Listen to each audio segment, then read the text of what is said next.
Assalamualaikum warahmatullahi wabarakatuh. Nama saya Galih Fadli Ramadan. Di sini saya akan mempresentasikan sedikit tentang name service.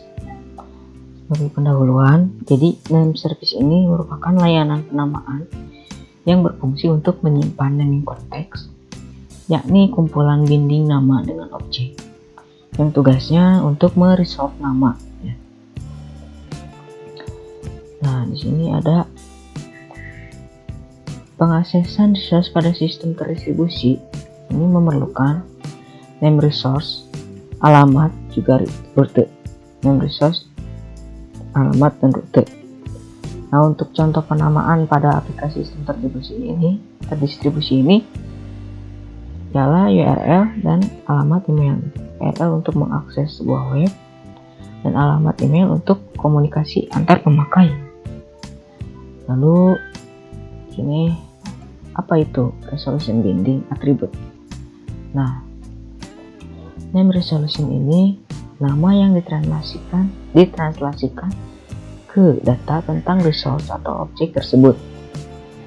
Binding asosiasi antara nama dan objek, dan biasanya nama diikat ke atribut dari suatu objek. Lalu address, atribut kunci dari sebuah entitas dalam sistem terdistribusi, dan atribut ialah nilai suatu objek properti. Nah, di sini ada contoh penguraian naming domains untuk mengakses resource dari URL. Nah, ini ada contoh URL http www.cdk3.net 88 web example .html gitu. Nah, ini CDK ini kalau di resolution via DNS atau DNS lookupnya, nah, ada 555555, dimana 55 ini adalah network address, sedangkan yang 88 ini adalah port number, dan yang web example .html ini adalah lokasi folder di dalam web server gitu. Nah, ini adalah proses penamaan name service gitu ya. Ada name service. Nah, ada IP number, port number, dan juga web names. Nah, di sini ada tujuan penamaan. Yang pertama, identifikasi.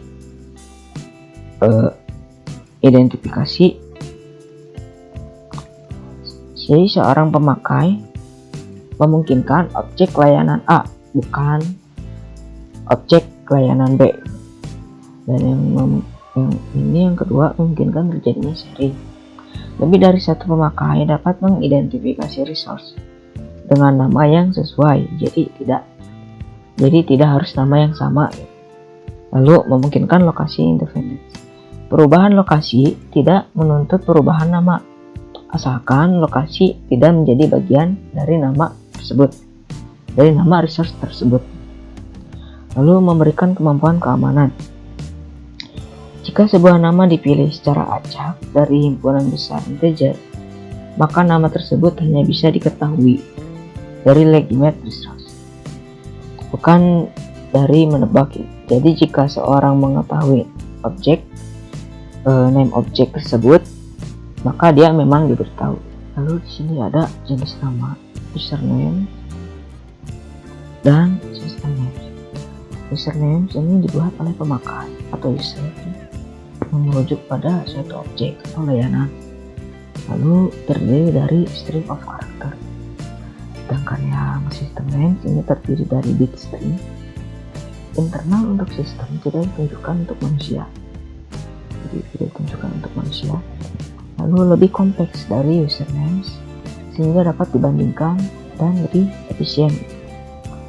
Lalu ini ada arsitektur name list.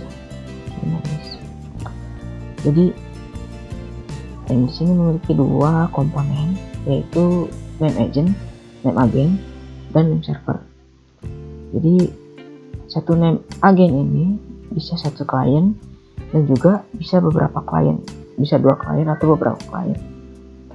Nah, lalu name agent ini bisa dibilang sebagai perantara gitu ya, antara klien dan name server gitu. Nah, fungsi name agent ini memastikan bahwa lokasi server terlihat transparan bagi klien program. Jadi intinya menyembunyikan lokasi name server gitu. Nah, lalu bentuk name list tersentralisasi, terreplikasi penuh, dan terreplikasi sebagian.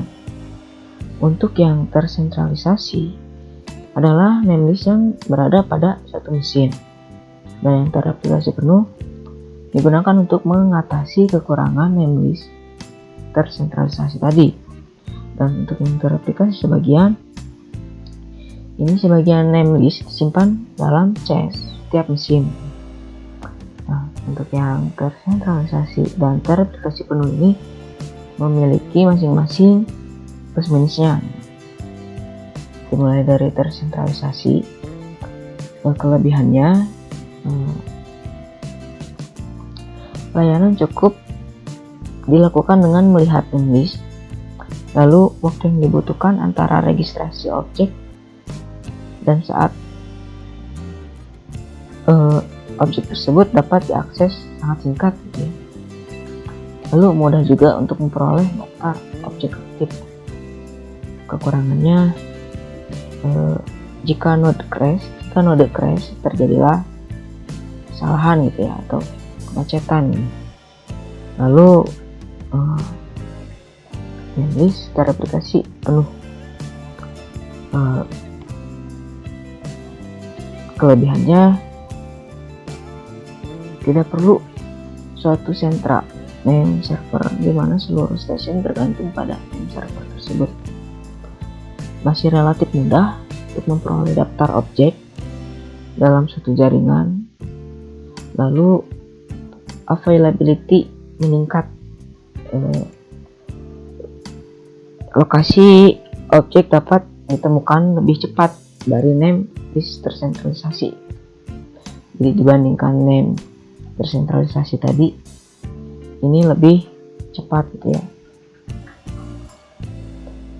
dalam menemukan objeknya. Lalu kekurangannya menggunakan lebih banyak memori, potensial timbul masalah ketidakkonsistenan. Lalu pada beberapa jaringan broadcast paket ke replika sangat meningkat overhead jaringan. Nah, mungkin segitu materi yang saya dapat. Lalu kesimpulannya, menurut saya name service ini pada sistem terdistribusi merupakan layanan penamaan yang berfungsi untuk menyimpan naming konteks, yaitu berkaitan antara nama dan atribut objek seperti user, komputer, service, dan remote objek, yang tugasnya untuk meresolve nama. Jadi name service ini memiliki konsentrasi pada aspek penamaan dan pemetaan antara nama dan alamat. Jadi bukan pada masalah rute yang dibahas seperti di jaringan komputer gitu ya. Lalu resource yang dipakai dalam name service ini adalah komputer, layanan, remote object, berkas, dan si pemakainya ya, pemakai. Lalu contoh naming pada aplikasi sistem terdistribusi ini seperti URL dan alamat email. URL untuk mengakses sebuah halaman web, dan alamat email untuk komunikasi antar pemakai gitu. Nah, mungkin segitu. Sekian dari saya. Mohon maaf bila kurang referensi atau kurangnya materi yang saya dapat. Wassalamualaikum warahmatullahi wabarakatuh.